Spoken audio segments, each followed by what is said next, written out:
A Polícia Federal leva o presidente da Assembleia Legislativa do Rio de Janeiro para depor e prende o filho dele. Operação mira esquema que distribuiu propina a políticos do PMDB fluminense. Enquanto o Rio de Janeiro definha, esses sujeitos se empapuçam com o dinheiro da corrupção. O Supremo Tribunal Federal decide manter irmã, primo e ex-assessor no mesmo inquérito sobre propina da JBS ao senador. Quadrilha invade hotel em bairro Rico de São Paulo, rouba carros e um caixa eletrônico. Nos Estados Unidos, homem mata 4 pessoas antes de ser morto pela polícia e crianças são feridas no tiroteio. Quadrilha mata 4 adolescentes depois de sequestrá-los de centro para menores infratores em Fortaleza. Protesto contra o preço da gasolina deixa postos de Goiânia sem combustível. Jornais italianos chamam de fim do mundo a desclassificação para a Copa. Brasileiros estão se casando menos e tendo menos filhos.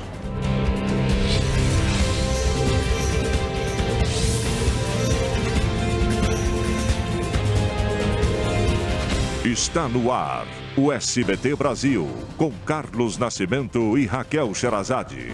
Boa noite. Boa noite. Uma briga de trânsito terminou com a morte de um motorista de ônibus hoje em São Paulo. Câmeras de segurança gravaram toda a discussão até a vítima ser baleada. A Polícia Federal cumpriu hoje mais de 30 mandados judiciais no Rio de Janeiro. A operação, que é um desdobramento da Lava Jato, investiga o pagamento de propina a políticos do PMDB fluminense em troca de benefícios a empresas do setor de transporte público e empreiteiras. Jorge Pisciani é deputado estadual há 20 anos e está no 6º mandato como presidente da Alerj. Considerado um dos políticos mais poderosos do Rio de Janeiro, ele é suspeito de fazer parte da mesma organização criminosa do ex-governador Sérgio Cabral. Informou que o deputado decidiu rejeitar a indicação ao Tribunal de Contas e vai contestar as denúncias de corrupção. Em nota, a Assembleia Legislativa do Rio de Janeiro afirmou que repudia as acusações do Ministério Público Federal. A defesa de Lélis Teixeira informou que analisa o caso. A de Jacó Barata Filho diz que não teve acesso ao teor da decisão e que não pode se manifestar. A Federação das Empresas de Ônibus do Rio de Janeiro informou que está à disposição das autoridades para prestar esclarecimentos. Bandidos invadiram um hotel em um bairro nobre de São Paulo, dominaram os funcionários e fugiram com caixa eletrônico e 2 carros dos hóspedes. 4 adolescentes entre 13 e 16 anos de idade foram mortos a tiros depois de serem arrastados para fora de um centro para menores infratores em Fortaleza. E outros 2 jovens estão desaparecidos. A Justiça do Ceará decretou a interdição do Centro Socioeducativo Marta e Francisca pelos próximos 30 dias e determinou ainda que o governo do estado apresente em até 2 semanas um plano de reestruturação da unidade. A Polícia Federal prendeu o ex-governador de Mato Grosso do Sul, André Putinelli.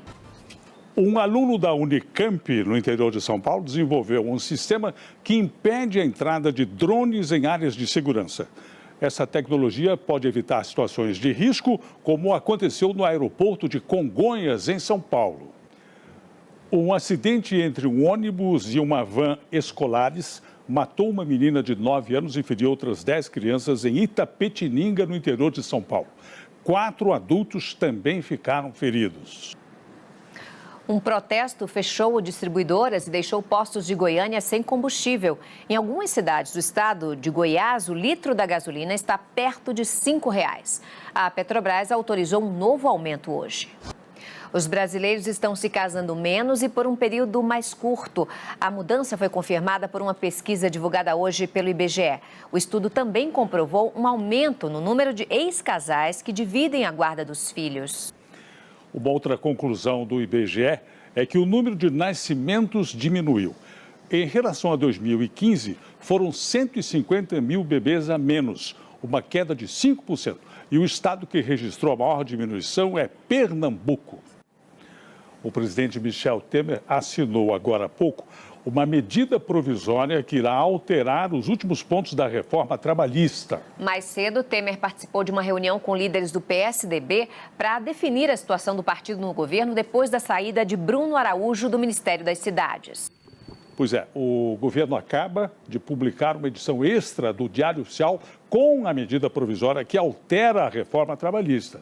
O repórter Tiago Nolasco tem os detalhes ao vivo de Brasília. Boa noite, Tiago. Quais foram os pontos alterados na reforma? Raquel Nascimento, boa noite para vocês, boa noite a todos. Obrigada, Tiago. E veja a seguir, atirador mata 4 pessoas em ataque na Califórnia, nos Estados Unidos. Já passa de 500 o número de mortes provocadas pelo terremoto na fronteira do Irã com o Iraque. A gente volta já já.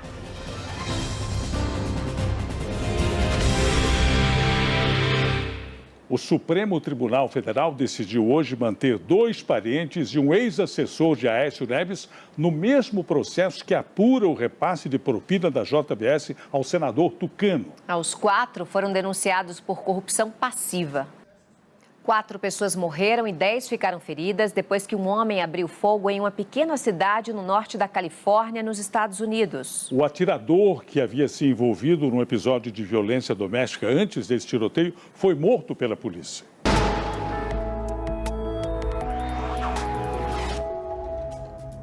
As imagens de satélite mostram nuvens carregadas desde a Bahia até o Amazonas. Entre Minas Gerais e o norte do Espírito Santo, um corredor de umidade vindo da região norte mantém o tempo chuvoso. Uma frente fria na costa do Nordeste causa temporais no litoral baiano. Chove forte entre o sul do Maranhão e o norte do Tocantins. Já no Centro-Sul, uma área de alta pressão inibe a formação de nuvens e mantém o tempo firme.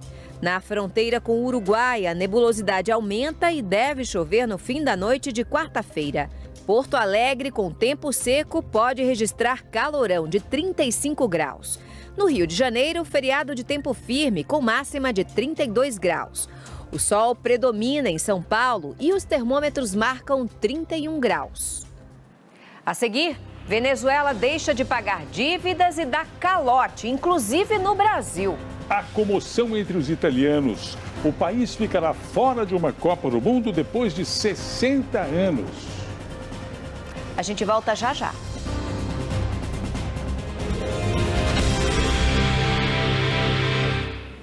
A agência de classificação de risco americana Standard & Poor's diminuiu hoje o grau de confiança da Venezuela para negócios internacionais. O país passou de um nível especulativo para um nível de calote. A Venezuela deve a vários países, inclusive ao Brasil. A seleção brasileira ficou no empate hoje com a Inglaterra no amistoso disputado lá em Londres. Já na repescagem europeia para a Copa, a Dinamarca goleou a Irlanda e é o 30º país a garantir vaga na Copa da Rússia. E depois da eliminação traumática, o dia foi de lamentações para os italianos e seus descendentes. Boa noite. Boa noite, Brasil.